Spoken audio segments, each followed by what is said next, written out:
is quite relevant. Like we on our YouTube, Rudra asks, and what we did for the YouTube was, it was a bit of an unnamed dad and son, because I realized that those questions may come for everyone, like starting from monsters to even things like inclusiveness, racism, bullying, mental health, a wide variety, and also what to do on Mother's Day and stuff like that. Or when mom is not at home, what should we do? So that YouTube channel started as a stepping stone to greater things. And like I said, it all started from a bit of stressful work environment. So thanks the stress leading to something which was much more magical. And then the book was quite interesting, isn't it, Rudra? We created 2 stories, and an Australian author named Lian Tanner heard one of those stories and asked us that why don't you do a book?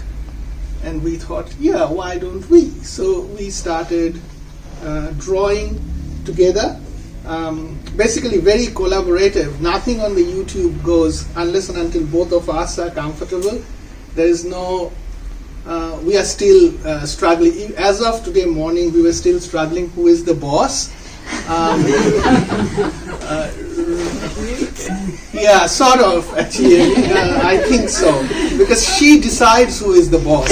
So we know who is the boss. But everything that you see here from YouTube or from, these are all stories that are accompanied by some sort of illustration, and they go on our YouTube channel, and you should definitely look at that.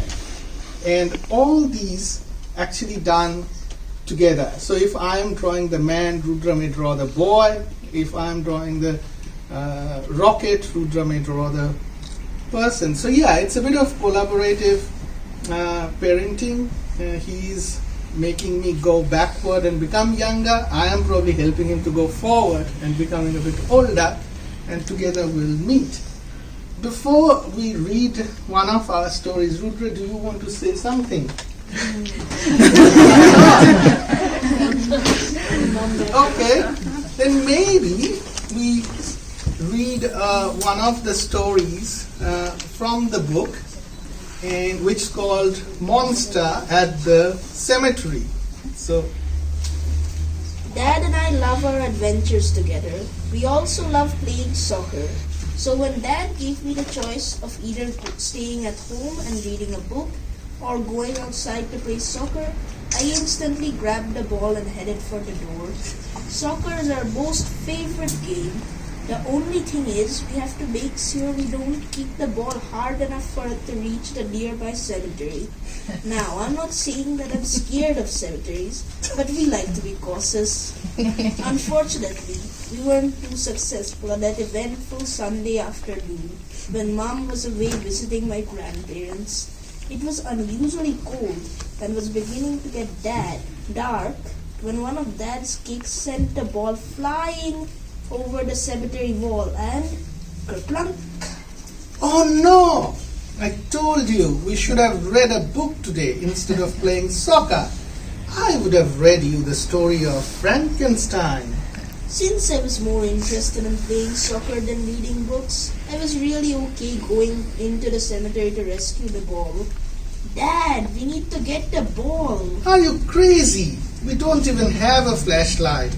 Your grandmother will shred me to pieces if she hears that I took you to a cemetery.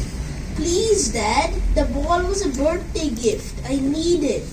Emotional blackmail generally works with my dad. Fine. We shall try for 5 minutes, and if we don't manage to find it, then we head home. Dad struck a deal, and I agreed. 5 minutes. The old cemetery had not been used for ages.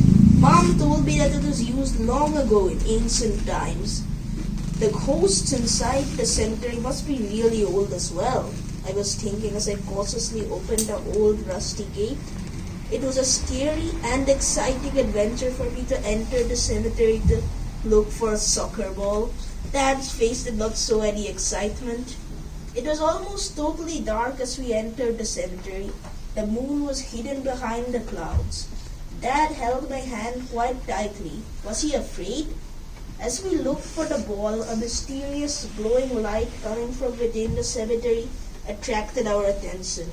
We felt as though we were being sucked into space as a strange force seemed to control us. We couldn't turn away. The light was coming from a huge pit. We inched closer. What? The pit was full of little people running here and there. It looks like a whole new world. Hey, those little people look familiar.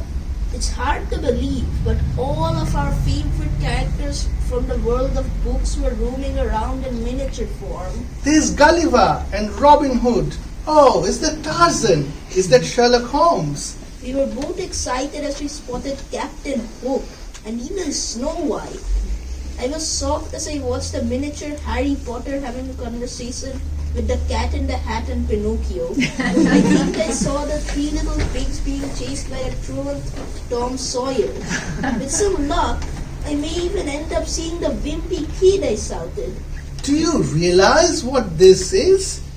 It is a treasure trove of all our favorite storybook characters. His excitement knew no bounds. He loves books and has always encouraged me to read. Dad was deliriously happy and didn't want to leave. He was trying to find every character he had ever met in a book.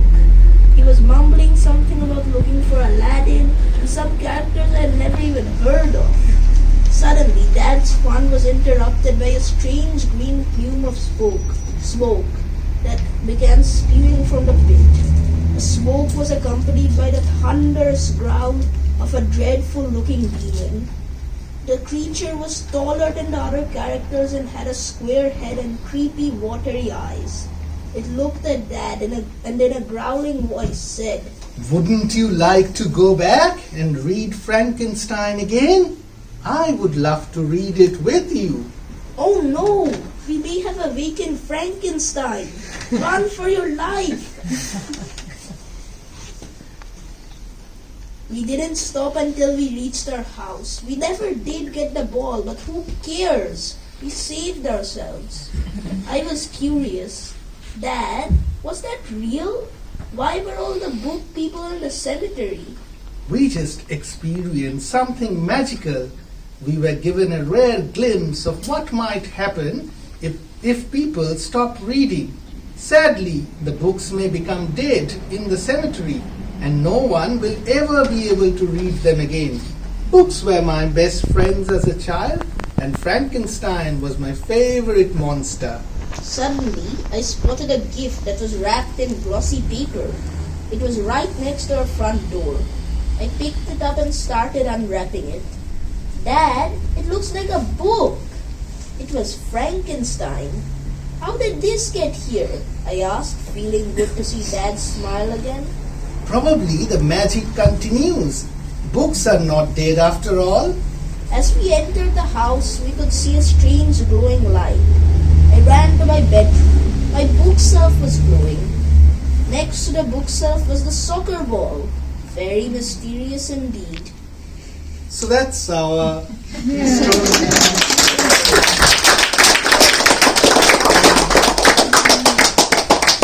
Thanks everyone for coming and being part of this event. We would love if you read the book and like it. We'll want to continue this, the book and the YouTube channel. Like I said, I'm a strong believer that we should spend more time with kids. I do that and I learn every day more than probably he learns from me. So do contribute to our YouTube channel as well. And yeah, that's from us. And now Rudra will help us make money and get richer.